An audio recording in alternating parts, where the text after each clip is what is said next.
Hello friends, ഇന്നത്തെ എപ്പിസോഡിൽ കിച്ചണിൽ ചായ എടുത്തുകൊണ്ടിരിക്കുന്ന അനഘ അവിടേക്ക് എത്തിയ അവന്തികയെ ശ്രദ്ധിച്ചു. അവന്തിക നേരെ ഫ്രിഡ്ജിനരികിലേക്ക് എത്തി കുറച്ച് തണുത്ത വെള്ളം എടുത്ത് കുടിക്കുന്നത് കണ്ട് അനഘ പറഞ്ഞു, ഇങ്ങനെയാണെങ്കിലേ കുറേയേറെ വെള്ളം കുടിക്കേണ്ടി വരും. അത് സച്ചിയേട്ടനെ എടുത്ത് കണ്ടെത്തുകയാണെങ്കിൽ വെള്ളം കൂടി കുറച്ച് കൂടുകയും ചെയ്യും എന്ന് പറഞ്ഞപ്പോ അത് കേട്ട അനഘയുടെ വാക്കുകൾ കേട്ട് അവന്തിക അരികിലേക്ക് എത്തി. നീ എന്താ മനഃപൂർവ്വം എന്നെ കുറ്റപ്പെടുത്തുന്ന രീതിയിൽ സംസാരിക്കുന്നത്? ഞാനെന്തോ വലിയ തെറ്റ് ചെയ്തു എന്നുള്ള രീതിയിലാണല്ലോ നിന്റെ സംസാരം. ഞാൻ എന്ത് ചെയ്തു എന്നാ നീ പറയുന്നത്? സച്ചിയെ കാണാതെ പോയതിന്റെ പിന്നിൽ ഞാനൊന്നുമല്ല. എനിക്ക് അതിനെക്കുറിച്ച് അറിയത്തുമില്ല. സച്ചിയെ കാണാത്തതിന്റെ വിഷമത്തിൽ കഴിയുന്ന എന്നെ കുറിച്ച് നീ ഇങ്ങനെയൊക്കെ പറഞ്ഞ് എന്നെ കൂടുതൽ ടെൻഷൻ ഉണ്ടാക്കരുത് എന്ന് അവന്തിക അനഘയോട് പറയുമ്പോ ഇത് കേട്ട അനഘ പറഞ്ഞു, ചേച്ചിയെ കാണുമ്പോൾ തന്നെ അറിയാം ഇതിന് പിന്നിൽ ചേച്ചിയും ആ ധനുഷുമാണ് എന്നുള്ള കാര്യം. അതിൽ യാതൊരു സംശയവുമില്ല എന്ന് പറഞ്ഞപ്പോ അവന്തിക അനഘയെ നോക്കി പറഞ്ഞു, നീ വേണ്ടാത്ത സംശയങ്ങളൊക്കെ പറഞ്ഞ് ഒരു സംശയവുമില്ലാത്ത അർച്ചനയുടെ മനസ്സിലും വെറുതെ സംശയങ്ങൾ ഉണ്ടാക്കാനുള്ള വഴി നീ ഒരുക്കരുത് എന്ന് അനഘയോട് ദേഷ്യത്തോടെ അവന്തിക പറയുമ്പോൾ അത് കേട്ട അനഘ പറഞ്ഞു, അതിന് ഇപ്പോ ഏടത്തേക്ക് സംശയമില്ലെന്ന് ആരാ പറഞ്ഞത്? ഇപ്പൊ തന്നെ അർച്ചനയിടത്തേക്ക് അവന്തിക ചേച്ചിയെയും ആ ധനുഷിനെയും കുറിച്ച് ഇപ്പോഴേ ചേച്ചിക്ക് സംശയമായി കഴിഞ്ഞു. അത് എപ്പോഴാണെന്ന് അറിയാവോ? നിങ്ങൾ രണ്ടുപേരും കൂടി ഏടത്തിയെ ആശ്വസിപ്പിക്കാനായിട്ട് റൂമിലേക്ക് എത്തിയല്ലോ, അപ്പോൾ മുതലാണ് ആ സംശയം ശരിക്കും ഏടത്തിക്ക് ദൃഢമായത്. എനിക്കും അപ്പോൾ മുതലാണ് സംശയം തോന്നി തുടങ്ങിയത്, നിങ്ങൾ തന്നെയാണോ ഇതിന് പിന്നിലെന്ന് എന്ന് അനഘ പറയുമ്പോ അവന്തിക ആകെ ഞെട്ടലോടെ നോക്കുന്നു. അപ്പോഴേക്കും അവന്തികയോട് അനഘ പറഞ്ഞു, ചേച്ചി ഞാനൊരു കാര്യം പറയാം. ഇതിന് പിന്നിൽ ചേച്ചിയാണെന്നുണ്ടെങ്കിൽ, സച്ചിയേട്ടനെ ഇങ്ങനെ ഒരു പ്രശ്നത്തിലാക്കിയത് ചേച്ചിയാണെങ്കിൽ ഇപ്പോൾ തന്നെ സത്യങ്ങളൊക്കെ പറയുന്നതാണ് നല്ലത്. അല്ലെങ്കിൽ ഇതെല്ലാം തന്നെ ആ ധനുഷിന്റെ തലയിൽ കെട്ടിവെക്കുന്നതാണ് ചേച്ചിക്ക് നല്ലത്. ഒരു കൂടപ്പിറപ്പിനോടുള്ള സ്നേഹം ഇപ്പോഴും മനസ്സിലുള്ളത് കൊണ്ടാണ് ഞാൻ ചേച്ചിയോട് ഇങ്ങനൊരു കാര്യം പറയുന്നത്. ഇനിയെങ്കിലും ആ സത്യം ചേച്ചി എല്ലാവരോടും അറിയിക്കുന്നതാണ് നല്ലത്. അങ്ങനെയെങ്കിലും ചേച്ചിക്ക് ഇവിടെ നിലനിന്ന് പോകാം. അല്ലെങ്കിൽ ചേച്ചിയുടെ അവസ്ഥ വളരെ പ്രശ്നത്തിലായിരിക്കും. കാരണം എന്തായാലും ഇന്നത്തെ ഈ വിവാഹത്തിന് മുൻപ് തന്നെ സച്ചിയേട്ടനെ കണ്ടെത്തുമെന്നുള്ള തീരുമാനത്തിലാണ് അർച്ചനേടത്തി. അങ്ങനെ സച്ചിയേട്ടനെ അർച്ചനേടത്തിക്ക് കണ്ടെത്താൻ കഴിഞ്ഞാൽ സച്ചിയേട്ടന്റെ നാവിൽ നിന്ന് ചേച്ചിയുടെ പേരെങ്ങാനും ഇതിന്റെ പിന്നിൽ പ്രവർത്തിച്ചത് ചേച്ചിയാണെന്നുള്ള പേരെങ്ങാനും പുറത്തു വന്നാലുണ്ടല്ലോ, പിന്നെ ചേച്ചിയുടെ കാര്യം പോക്കാം. കാരണം ഇവിടെ നിന്ന് ചേച്ചിക്കും ആ കള്ളക്കാമകൻ ധനുഷിനും കൂടി ഇവിടെ നിന്ന് പടിയിറങ്ങാം. അതുമാത്രമല്ല, ധനുഷിന്റെ കൂടെ ദുരിതപൂർണമായിട്ടുള്ള ഒരു ജീവിതം ചേച്ചിക്ക് ആഘോഷിക്കണോ, അതോ ഇതുപോലെ തന്നെ ഇവിടെ തന്നെ നിലനിന്ന് പോകണോ എന്ന കാര്യത്തിൽ ചേച്ചി തന്നെ ഒന്ന് ആലോചിച്ച് നോക്ക്, എന്താ ചെയ്യേണ്ടത് എന്ന്. ഈ വീട്ടിൽ ഈ ഒരു സ്ഥാനവുമായിട്ട് ഇവിടെ തന്നെ ജീവിക്കുന്നതാണോ, അതോ ഉള്ള കാലം മുഴുവൻ നരയിക്കണോ എന്നതിനെ കുറിച്ച് ഒന്ന് ആലോചിക്കുന്നത് നല്ലതായിരിക്കും എന്ന് പറഞ്ഞ് അവന്തികയോട് അനഘ ഇനി വരാൻ പോകുന്നതിനെ എങ്ങനെയായിരിക്കും എന്നതിന്റെ ഒരു സൂചന നൽകിയിട്ട് ഒരു കാര്യം കൂടി അനഘ ഓർമ്മപ്പെടുത്തി. എൻ്റെ ചേച്ചിയോട് ഇപ്പോഴും സ്വന്തം ചേച്ചി എന്നുള്ളൊരു സ്നേഹം മനസ്സിലുള്ളത് കൊണ്ട് മാത്രമാണ് ഞാനിപ്പോൾ ഇത് പറയുന്നത്. ഇനിയും ചേച്ചിക്ക് ആലോചിക്കാനുള്ള സമയമുണ്ട്. എല്ലാ തെറ്റുകളും ആ ധനുഷിന്റെ തലയിൽ കെട്ടിവെച്ചിട്ട് ചേച്ചിക്ക് രക്ഷപ്പെടാനുള്ള ഒരവസരമാണിത്. ഇനിയും സത്യങ്ങൾ തുറന്നു പറയാൻ തയ്യാറാവുകയാണെങ്കിൽ ചേച്ചിക്ക് രക്ഷപ്പെടാം. ഈ വീട്ടിൽ ചേച്ചിക്ക് പഴയതുപോലെയുള്ള സ്ഥാനവും ഉണ്ടാകും. അല്ല എന്നുണ്ടെങ്കിൽ എല്ലാം ചേച്ചിക്ക് നഷ്ടമാകുമെന്നുള്ള കാര്യം അത് ഓർത്തു വെച്ചോ എന്ന് പറഞ്ഞ് അനഘ ചായയും എടുത്ത് പുറത്തേക്ക് പോകുമ്പോൾ അവന്തിക വലിയ ആലോചനയിൽ മുഴുകി. അപ്പോഴാണ് ഹാളിലിരിക്കുന്ന സേതുമാധവൻ അരികിലേക്ക് എത്തി. അനഘ ചായ സേതുമാധവൻ നിലനീട്ടി. അങ്കിൾ ചായ എന്ന് പറഞ്ഞപ്പോൾ അവിടെ വെച്ചേക്ക് എന്ന് സേതുമാധവൻ അനഘയോട് അറിയിച്ചു. അപ്പോഴേക്കും അവന്തിക ഒന്നും മിണ്ടാതെ അവിടെ നിന്ന് കിച്ചണിൽ നിന്ന് ഇറങ്ങിപ്പോകുന്നത് അനഘ ശ്രദ്ധിച്ചു. അപ്പോഴാണ് സ്റ്റെയർ ഇറങ്ങി വരുന്ന അർച്ചനയെ ഇരുവരും കണ്ടത്. സേതുമാധവനും അനഘയും അർച്ചനയെ കണ്ടതോടെ രണ്ടുപേരും അർച്ചന എന്ത് ചെയ്യാൻ പോകുന്നതെന്ന് അതിശയത്തോടെ നോക്കിയിരുന്നു. അർച്ചന ഒന്നും മിണ്ടാതെ വേഗം പുറത്തേക്ക് പോകാനായിട്ട് തുടങ്ങുന്നത് കണ്ട് സേതുമാധവൻ വിളിച്ചു, മോളെ അർച്ചനെ എന്ന് വിളിച്ചതും അർച്ചന അവിടെ നിന്നു. സേതുമാധവനെ നോക്കാൻ പോലും കൂട്ടാക്കാതെ അങ്ങ് നിൽക്കുന്നത് കണ്ട് സേതുമാധവൻ അരികിലേക്ക് എത്തി ചോദിച്ചു, മോളെ നീ എങ്ങോട്ട് പോവാ എന്ന് ചോദിച്ചതും എൻ്റെ സച്ചിയുടെ അടുത്തേക്ക് എന്ന് പറഞ്ഞു. അത് കേട്ട ഉടനെ തന്നെ സേതുമാധവൻ ചോദിച്ചു, അതിന് അവൻ എവിടെയാണെന്ന് നിനക്കറിയാവോ? മോളെ നമുക്ക് അവനെ അന്വേഷിക്കാം, പോലീസും അന്വേഷിക്കുന്നുണ്ടല്ലോ. അതുകൊണ്ട് നീ ഇങ്ങനെ ഒരു സ്ഥലവും അല്ലെങ്കിൽ അവൻ എവിടെയാണെന്ന് പോലും അറിയാതെ ഒരു ലക്ഷ്യവുമില്ലാതെ ഇങ്ങനെ പോകുന്ന എങ്ങനെയാ എന്ന് ചോദിച്ചപ്പോൾ അർച്ചന പറഞ്ഞു, അതിന് എൻ്റെ സച്ചിയേട്ടനെ അന്വേഷിക്കാൻ അച്ഛനും മറ്റുള്ളവരും തയ്യാറാകുമെന്ന് എന്താ ഉറപ്പുള്ളത്? ഇപ്പോൾ അച്ഛനും മറ്റെല്ലാവരും കൂടി വിവാഹത്തിന് വേണ്ടിയുള്ള തയ്യാറെടുപ്പിലല്ലേ ഇപ്പോൾ നിൽക്കുന്നത്. എന്നാൽ എൻ്റെ സച്ചേട്ടനെ രക്ഷിക്കേണ്ടത് എൻ്റെ ആവശ്യമാണ്. എനിക്ക് എൻ്റെ സച്ചേട്ടനെ രക്ഷിക്കണം. എല്ലാവരുടെയും ആവശ്യങ്ങളും എല്ലാവരുടെയും ആഗ്രഹങ്ങളും ഒക്കെ കഴിഞ്ഞു കഴിയുമ്പോൾ എൻ്റെ സച്ചേട്ടനെ അന്വേഷിച്ച് പോകാനല്ല ഞാൻ ആഗ്രഹിക്കുന്നത്. എനിക്കിപ്പോൾ തന്നെ എൻ്റെ സച്ചേട്ടനെ രക്ഷിക്കണം എന്ന് പറഞ്ഞ് അർച്ചന പോകാൻ തുടങ്ങുമ്പോൾ സേതുമാധവൻ ചോദിച്ചു, അല്ല മോളെ, അവൻ ആപത്തിലാണെന്ന് നിനക്ക് എങ്ങനെ അറിയാം? അവനെ രക്ഷിക്കണമെന്ന് പറയാൻ അവൻ ആപത്തിൽപ്പെട്ടിരിക്കുന്നതെന്ന് നിനക്ക് എന്താ ഇത്ര ഉറപ്പ് എന്ന് പറഞ്ഞപ്പോ അർച്ചന പറഞ്ഞു, അല്ല എന്നുണ്ടെങ്കിൽ ഇത്രയും നേരമായിട്ടും എൻ്റെ സച്ചേട്ടനെ കുറിച്ച് ഒരു വിവരവും പോലീസിനും കണ്ടെത്താൻ കഴിഞ്ഞിട്ടില്ല. അതുകൊണ്ട് തന്നെ എനിക്ക് എൻ്റെ സച്ചേട്ടനെ രക്ഷിക്കാൻ സാധിക്കും എന്നുള്ള വിശ്വാസത്തിലാണ് ഞാൻ. എനിക്ക് എന്തായാലും എൻ്റെ സച്ചേട്ടനെ വേണം. സച്ചേട്ടനെ ഞാൻ കണ്ടെത്തുക തന്നെ ചെയ്യും എന്ന് പറഞ്ഞ് അർച്ചന പോകാൻ തുടങ്ങുമ്പോൾ സേതുമാധവൻ ചോദിച്ചു, മോളെ, നീ ഒറ്റയ്ക്ക് എങ്ങനെയാ പോകുന്നത് എന്ന് ചോദിച്ചതും സേതുമാധവനോട് അർച്ചന പറഞ്ഞു, അത് സാരമില്ല അച്ഛാ, അച്ഛൻ എന്നെ കുറിച്ച് ഓർത്ത് പേടിക്കൊന്നും വേണ്ട. എൻ്റെ സച്ചേട്ടനെ എനിക്ക് രക്ഷിക്കാൻ കഴിയും. ഞാൻ കണ്ടെത്തുക തന്നെ ചെയ്യും എൻ്റെ സച്ചേട്ടനെ എന്ന് പറഞ്ഞ് അർച്ചന പുറത്തേക്ക് ഇറങ്ങി. സേതുമാധവൻ വിലക്കിയിട്ടും അർച്ചന കൂട്ടാക്കാതെ സച്ചിയെ അന്വേഷിച്ച് പോകാൻ തയ്യാറായതുകൊണ്ട് സേതുമാധവൻ തല കുനിച്ചങ്ങനെ നിൽക്കുമ്പോൾ ഇതെല്ലാം കണ്ടും കേട്ടു നിന്ന അനഘ വേഗം അർച്ചനയുടെ പിന്നാലെ പുറത്തേക്ക് പോകുന്നു. അർച്ചന പുറത്തേക്ക് ഇറങ്ങിയ ആ നിമിഷം പിന്നാലെ എത്തിയ അനഘ വിളിച്ചു, എടുത്തി എങ്ങോട്ടായി പോകുന്നത്? സച്ചേട്ടൻ എവിടെയാണെന്ന് യാതൊരു അറിവുമില്ലാത്ത ഈ അവസ്ഥയിൽ എടുത്തി എങ്ങോട്ടാ തനിച്ച് പോകുന്നത് എന്ന് ചോദിച്ചപ്പോൾ അർച്ചന പറഞ്ഞു, ഞാൻ എൻ്റെ സച്ചേട്ടനെ കൊണ്ടുവരും മോളെ. എത്രയും പെട്ടെന്ന് തന്നെ എനിക്ക് എൻ്റെ സച്ചേട്ടനെ കണ്ടെത്തണം. സച്ചേട്ടൻ എവിടെയാണെന്നൊരു ഊഹവുമില്ല. എങ്കിലും എനിക്ക് എൻ്റെ സച്ചേട്ടനെ കണ്ടെത്താൻ കഴിയണം. ചില ഊഹങ്ങളൊക്കെ എൻ്റെ മനസ്സിൽ ഇപ്പോൾ തിരിഞ്ഞു വരുന്നുണ്ട്. അങ്ങനെ അന്വേഷണം തുടർന്നാൽ എൻ്റെ സച്ചേട്ടനിലേക്ക് എത്താമെന്ന് എനിക്ക് ഉറപ്പുണ്ട്. ഇനി അഥവാ എൻ്റെ സച്ചേട്ടനെ കണ്ടില്ല എങ്കിൽ ഈ അർച്ചനയും പിന്നെയില്ല. സച്ചേട്ടനെ മടക്കി കൊണ്ടുവരാൻ കഴിഞ്ഞില്ല എന്നുണ്ടെങ്കിൽ ഈ അർച്ചനയെ പിന്നെ ആർക്കും കാണാനും കഴിയില്ല. സച്ചി ഇല്ലെങ്കിൽ അർച്ചനയുമില്ല. സച്ചേട്ടനില്ലാത്ത ഒരു ജീവിതം ഈ അർച്ചനയ്ക്കില്ല. അതുകൊണ്ട് തന്നെ അർച്ചനയ്ക്ക് പൂർണ്ണതയാകണമെന്നുണ്ടെങ്കിൽ സച്ചി ഉണ്ടാവണം എന്ന് അർച്ചന അനഘയോട് പറയുമ്പോൾ അനഘ പറഞ്ഞു, എടുത്തി തനിച്ചു പോകണ്ട, ഞാൻ കൂടെ വരാം, എന്നെയും കൂടെ കൊണ്ടുപോ എടുത്തി എന്ന് അനഘ അർച്ചനയോട് പറയുമ്പോൾ, വേണ്ട മോളെ, നീ ഇങ്ങനെ പറഞ്ഞല്ലോ, അതിൽ തന്നെ സന്തോഷം. പക്ഷെ നിന്നെ കൊണ്ടുപോകാൻ കഴിയില്ല. ഞാൻ എങ്ങോട്ടാ പോകുന്നതെന്ന് എനിക്ക് യാതൊരു ഉറപ്പുമില്ല. അതുകൊണ്ട് തന്നെ ഞാൻ തിരിച്ചു വരുമോ എന്ന കാര്യത്തിൽ യാതൊരു ഉറപ്പുമില്ലാത്ത ഈ യാത്രയിൽ നിന്നെ എനിക്ക് കൂടെ കൂട്ടാനാവില്ല മോളെ. പിന്നെ ഈ വീട്ടിൽ ആരും തന്നെ എന്നോട് പറയാത്ത കാര്യമാണ് നീ ഇപ്പോൾ എന്നോട് അറിയിച്ചത്. അതിൽ ഈ എടുത്തിക്ക് ഒത്തിരി സന്തോഷമുണ്ട്. എൻ്റെ കൂടെ വരാൻ നീ തയ്യാറായല്ലോ. നീ ഇങ്ങനെ ഒരു വാക്ക് പറഞ്ഞല്ലോ, അത് മതി മോളെ. എനിക്ക് എൻ്റെ മനസ്സിന് സന്തോഷം നൽകാനും എൻ്റെ സച്ചേട്ടനെ കണ്ടെത്താൻ കഴിയുമെന്നുള്ള ഒരു വിശ്വാസം എന്നിൽ ഉണ്ടാക്കാനും. പിന്നെ ഞാനിപ്പോൾ പറഞ്ഞത് എൻ്റെ സച്ചേട്ടനെ കണ്ടില്ല എങ്കിലുള്ള കാര്യങ്ങളാണ്. എന്നാൽ എൻ്റെ മനസ്സിപ്പോൾ പറയുന്നുണ്ട് എൻ്റെ സച്ചേട്ടനെ എനിക്ക് കണ്ടെത്താൻ കഴിയുമെന്ന്. എൻ്റെ സച്ചേട്ടനെ കണ്ടെത്താൻ കഴിഞ്ഞാൽ പിന്നെ ഇവിടെ നടക്കുന്നതെല്ലാം വേറെ കാര്യങ്ങളായിരിക്കും. എന്തായാലും ഞാൻ മോളോട് ഒരു കാര്യം പറയാം. നിനക്ക് ഇഷ്ടമല്ലെങ്കിൽ പോലും നീ ഇന്ന് ഈ വിവാഹത്തിൽ പങ്കെടുക്കണം. തീർച്ചയായിട്ടും വിവാഹത്തിന് പങ്കെടുക്കാനായി നീ പോവുക തന്നെ വേണം. അഥവാ ഞാൻ സച്ചേട്ടനെ കണ്ടെത്തി കഴിഞ്ഞാൽ ആ നിമിഷം ഞാൻ നിന്നെ ഫോൺ ചെയ്യും.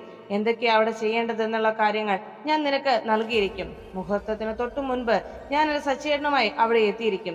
അവിടെ ചെയ്യേണ്ട കാര്യങ്ങളൊക്കെ ഞാൻ നിനക്ക് വിളിച്ചു പറഞ്ഞു തരാം. അതുപോലെ തന്നെ മോള് ചെയ്താൽ മതി എന്ന് പറഞ്ഞതും അനഘ ശരിയെടുത്തി എന്ന് തലകുലുക്കി. എന്നാ ഞാൻ പോയിട്ട് വരട്ടെ എന്ന് പറഞ്ഞ് അർച്ചന സച്ചിയെ അന്വേഷിച്ചു പോകുന്നു. അങ്ങനെ പുറത്തേക്ക് ഇറങ്ങി വരുന്ന നേരത്താണ് പുറത്തു പോയ ധനുഷ് തിരികെ വീട്ടിലേക്ക് വന്നെത്തിയത്. നെല്ലിശ്ശേരിയുടെ മുറ്റത്തേക്ക് തന്റെ കാറിൽ വന്നിറങ്ങിയ ധനുഷിനെ അർച്ചന പുറത്തേക്ക് ഇറങ്ങിയപ്പോൾ കാണാനിടയാകുന്നു. അർച്ചനയുടെ മുന്നിലേക്ക് വലിയ അഹങ്കാരത്തോടെ ധനുഷ് വന്നിറങ്ങുമ്പോൾ ധനുഷിന്റെ മുഖത്ത് ഒരു പുഞ്ചിരി കണ്ടതോടെ അർച്ചന പറഞ്ഞു, എല്ലാം നേടിയെന്നുള്ള നിന്റെ അഹങ്കാരമാണ് നിന്റെ ഈ മുഖത്തുള്ളതെന്ന് എനിക്കറിയാം. നിന്റെ ഈ മുഖത്ത് നീ കാണിക്കുന്നില്ലെങ്കിലും നിന്റെ മനസ്സ് നിറയെ എൻ്റെ സച്ചേട്ടനെ കാണാനില്ലാത്തതിന്റെ സന്തോഷവും അതിലേറെ അഹങ്കാരവും നിന്റെ മനസ്സിലുണ്ടെന്ന് എനിക്ക് ഉറപ്പുണ്ട്. എങ്കിലും ഒരു കാര്യം ഞാൻ പറയാം, നിന്റെ ഈ സന്തോഷത്തിനൊക്കെ എല്ലാത്തിനും അവസാനം ഉണ്ടാകാൻ പോവാം. നിന്നോട് പലപ്പോഴായി ഞാൻ പറഞ്ഞിട്ടുള്ള നീ കേട്ടുമടുത്തൊരു വാക്ക് തന്നെ ഞാൻ പറയുകയാണ്. വേറൊന്നുമല്ല, എൻ്റെ സച്ചേട്ടനെ ഈ അർച്ചന രക്ഷിക്കുക തന്നെ ചെയ്യും. അതോടൊപ്പം തന്നെ നീ ഒത്തിരി ആഗ്രഹിക്കുന്ന ഈ വിവാഹം ഉണ്ടല്ലോ, അത് നടക്കില്ല.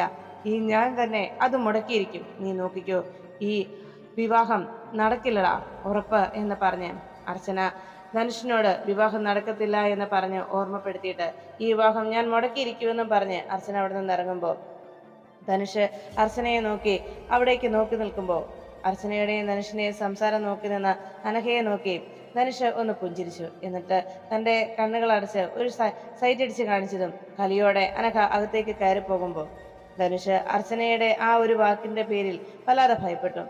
സച്ചിയെ ഒരു കാരണവശാലും ധനുഷ് ആഗ്രഹിക്കുന്നത് പോലെ അർച്ചനയുടെ കൈകളിൽ എത്തിച്ചേരരുതെന്നും ഒരിക്കലും സച്ചിയെ കണ്ടെത്താൻ അർച്ചനയ്ക്കാവരുത് എന്നുമായിരുന്നു ആ നിമിഷമുള്ള ധനുഷിന്റെ ആലോചന.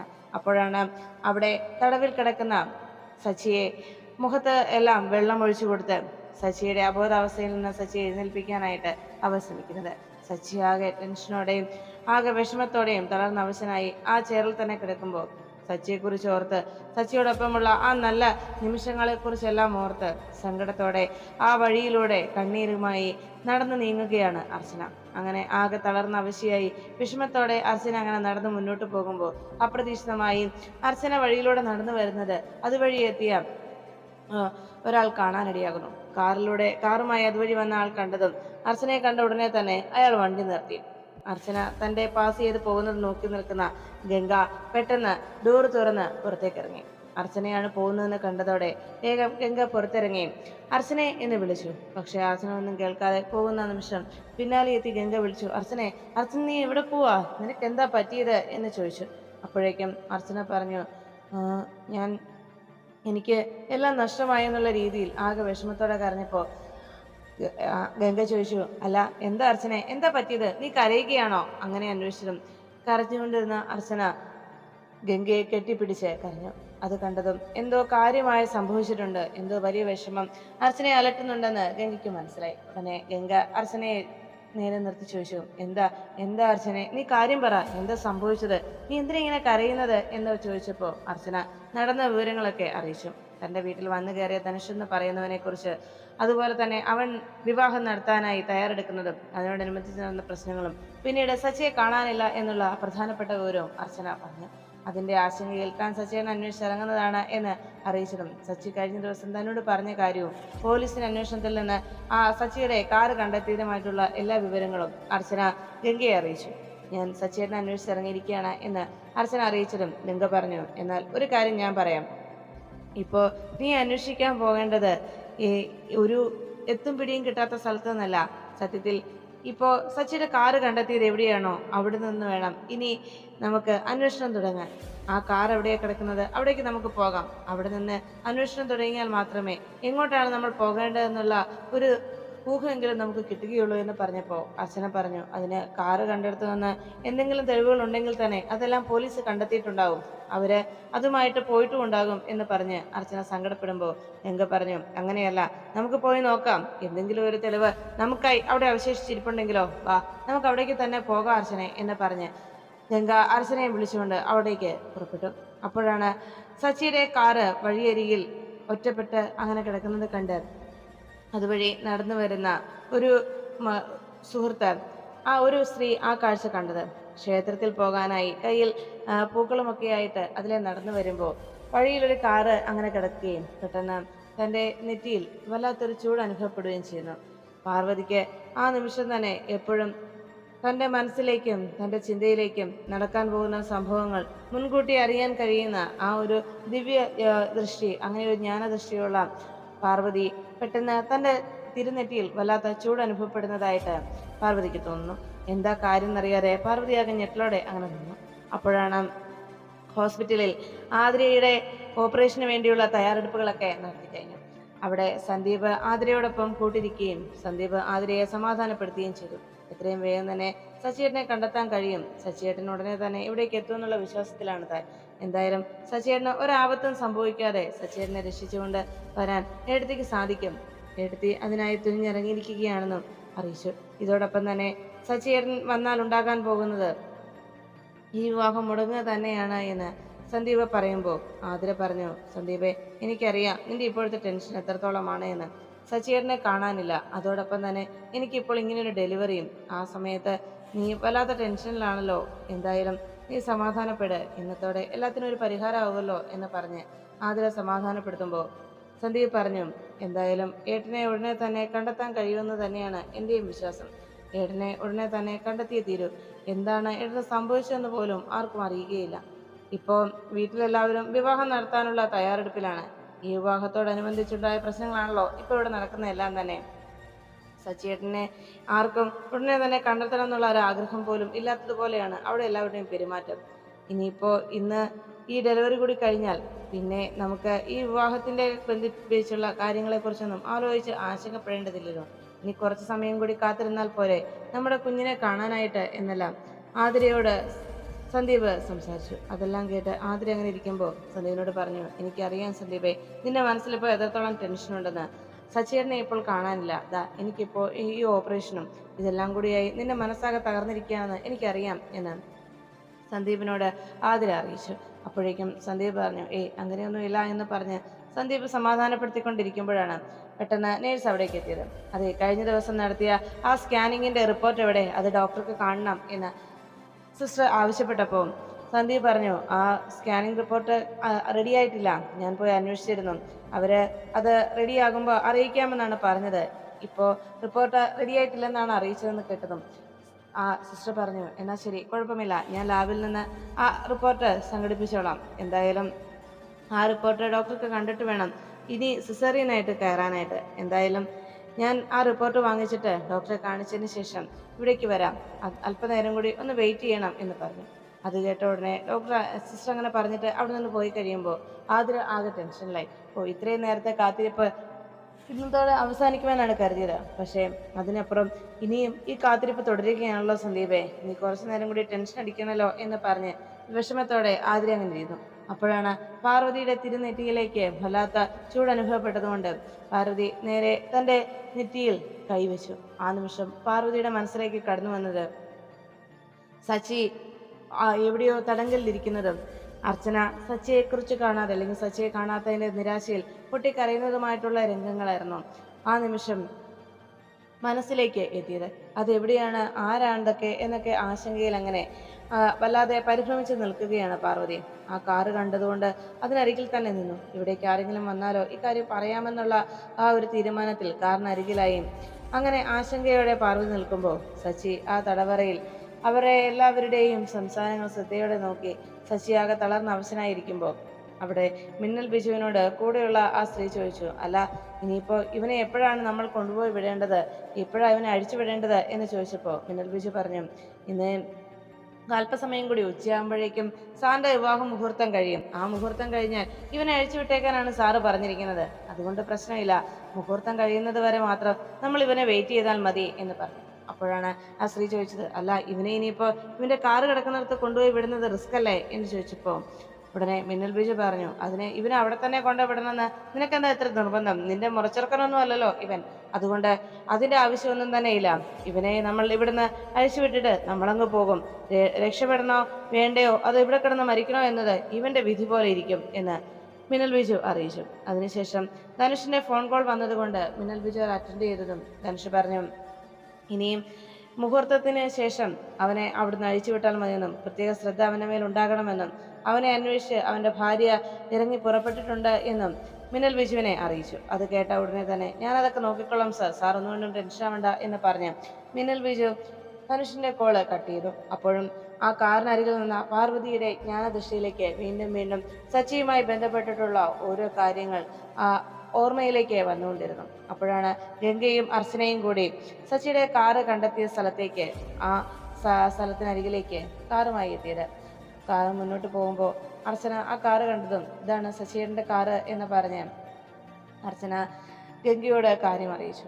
ഗംഗ വണ്ടി നിർത്തിയതും അർച്ചനയും ഗംഗയും കൂടി നേരെ കാറിൽ നിന്ന് പുറത്തേക്ക് ഇറങ്ങി. അവരിരുവരും പുറത്തിറങ്ങി കാറിനരികിലേക്ക് വന്നു.